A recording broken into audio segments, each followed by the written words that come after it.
not what we expected. It's a mess.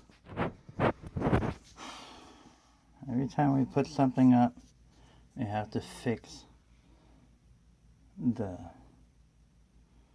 something we overlooked. And we're working with, I guess, if you have water damage, it's probably not a bad idea to go ahead and pull out the whole boards that's, got the water damage and replace the whole sheet, full sheet. It may seem like, lots of work at first, but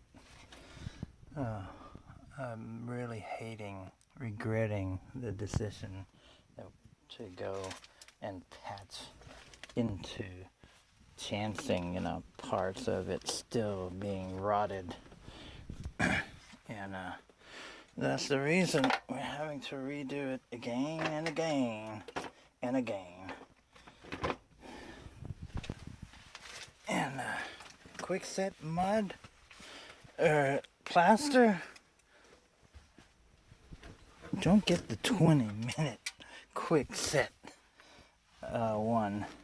I don't care where you hear it. I tell you, get quick set, get 20-minute. You don't have all day to wait. Blah blah blah. Don't get the 20-minute, man.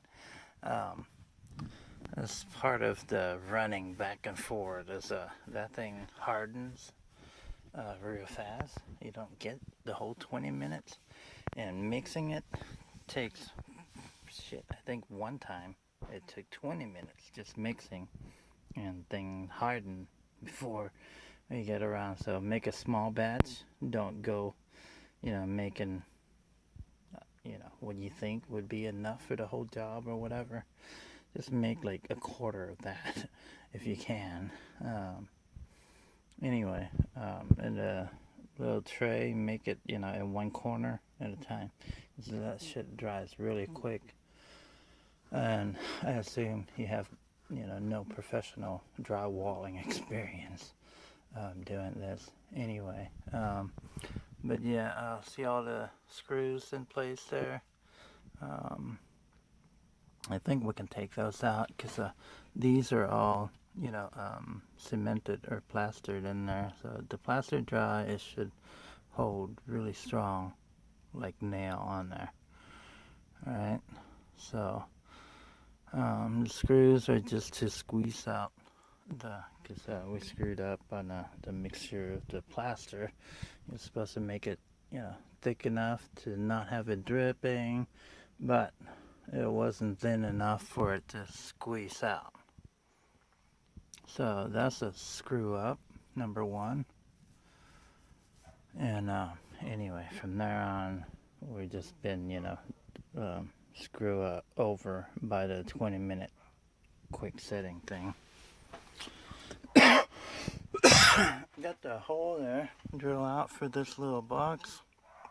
I think we haven't tried that yet. We're just trying to get this thing patched up, but see the